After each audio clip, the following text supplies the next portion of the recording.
ever felt a bit let down when people close to you didn't act the way you expected? Well, you're definitely not alone. Hello, everyone. Welcome to this channel. Today, I want to explore something that all of us experience at some time or the other. That sting of disappointment when friends or family don't respond the way we thought they would. It's those moments when someone wasn't as supportive or responsive as we had hoped. Maybe you shared your news with them with great excitement, only to be met with a lukewarm reaction. Or maybe when you needed support during a challenging time, your friends seemed distant.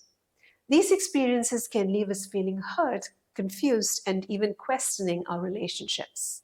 But here's the thing, gaps or mismatches in expectations are actually very common. The crucial thing to understand is that just because someone's response to us doesn't match our expectations, it doesn't necessarily mean they don't value us or care about us. Often it's more about differences in perspectives, values, or ways of expressing emotions, which might not always align with what we expect. Today, we're going to explore 3 reasons behind these expectation gaps and how to handle them without letting that feeling of disappointment damage our relationships. When we understand these reasons, we can then view our connections and relationships with more empathy, resilience, and peace. So let's dive in. Let's start with why we have expectations in relationships. Alexander Pope once famously said, "Blessed is he who expects nothing, for he shall never be disappointed."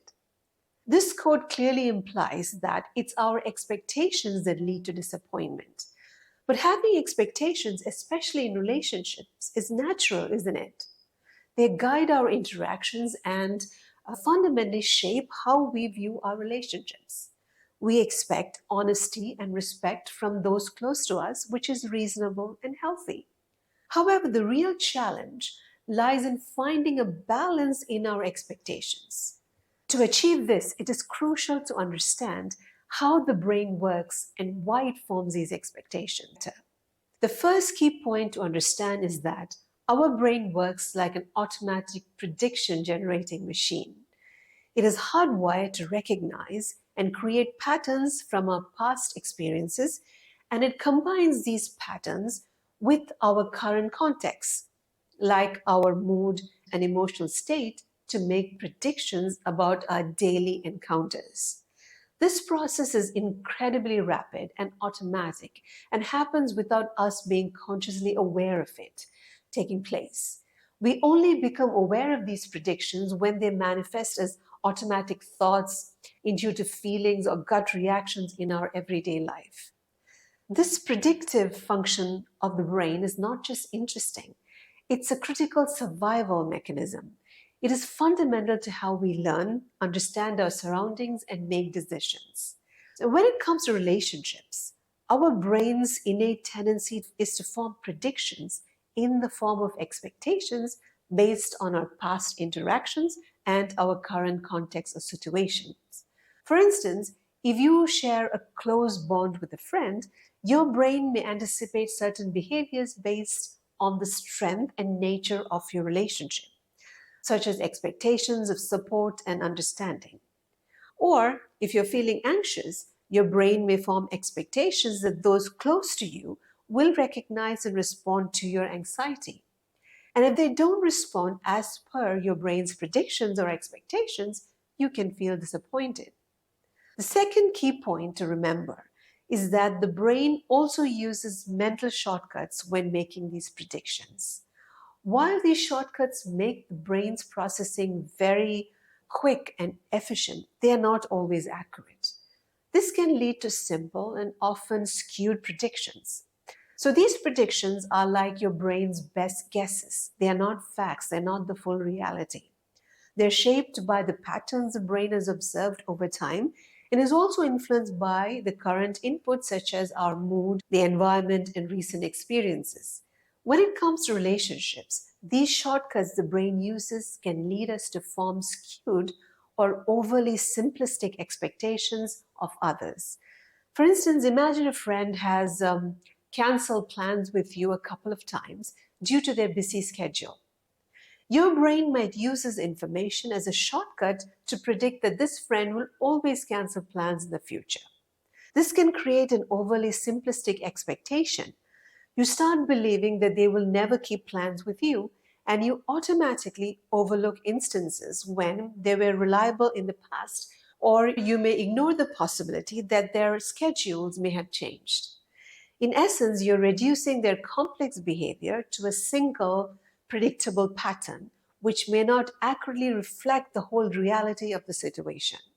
The patterns, the shortcuts, and resulting predictions our brain makes don't always align with the complex nature of reality, especially that of human relationships, and are influenced by numerous factors. So, when a friend behaves differently than we expect, it's not solely about us. Just like our brain, their brain also uses mental shortcuts in processing information, which is affected by factors like their current state of mind, their personal circumstances, their perception of the situation, and even their physical well being. So it's crucial to remember that they're not just reacting to us, although it feels that way to us. Their response is a result of a multitude of internal and external influences. A critical factor here is stress. When we or the person we are interacting with are stressed, the brain's patterns can become more skewed or uncharacteristic. For instance, under stress, our expectations may become more rigid and inflexible. We may start to interpret situations more narrowly, expecting others to react in specific ways that align with our stress state of mind. Conversely, when a friend or colleague is experiencing stress, their responses to us can also be affected. They might appear distant, less responsive, or even uncharacteristically irritable. Understanding this dynamic helps us to realize that each reaction is unique and deeply personal to each person. Rather than taking it personally, we need perspective. The third key point that affects our expectations is our attachment style, which is formed early in life or in childhood. Some of us have a secure attachment style, which leads to more realistic expectations in relationships. Others have an anxious attachment style. This makes them more sensitive and prone to expecting more reassurance. For example, if a friend is slow to reply to a text, someone with an anxious attachment style might start to worry about the strength of the relationship. Then there are those with the avoidant attachment style, where they form expectations that prioritize independence and emotional distance. So they may expect others not to rely on them too much. For instance, they might perceive a friend's desire to spend more time together as being overly needy or intrusive. These attachment styles stem from our brain's adaptive mechanisms. They are the brain's natural responses to our early environments, and they are not weaknesses. They are part of the brain's way of navigating social bonds. Understanding our attachment style and accepting that everyone has their own helps us to manage expectations and relationships better. So, what can we do with this knowledge and with these 3 points? First, awareness is crucial. Recognizing these brain functions and attachment styles can help us view relationships more understandingly. Here's where our self awareness comes into play. Most of us are not really that self aware, and this makes it challenging to recognize our skewed thoughts, feelings, and expectations for what they really are, just the brain making guesses. They're not absolute facts, although they feel that way. We need to step back and observe our thoughts and behaviors objectively. So when we catch ourselves feeling disappointed or let down, let's pause and consider. Is this my brain's pattern recognition and shortcuts at work? Is stress a factor? What does my attachment style say about my expectations in this situation? Next, let's practice empathy. Understanding that everyone or everyone's brains deals with a complex array of unique factors helps us to respond with more compassion. And communication is vital. Discussing our feelings and expectations can prevent misunderstandings and strengthen our bonds. It's about balancing our needs with others' needs and limitations. Remember, managing expectations isn't about eliminating disappointment completely. That's part of being human. It's about learning to navigate our own expectations and reactions to foster good and caring relationships. As Miguel Ruiz said, don't take anything personally. Nothing others do is because of you. What others say and do is a projection of their own reality, their own dream. Now that you know how the brain creates predictions and expectations, you know this quote to be very true, literally. So embrace these insights in your interactions, and I hope you find greater clarity, empathy, and peace in your relationships. And if this content resonates with you, don't forget to like, subscribe, and share.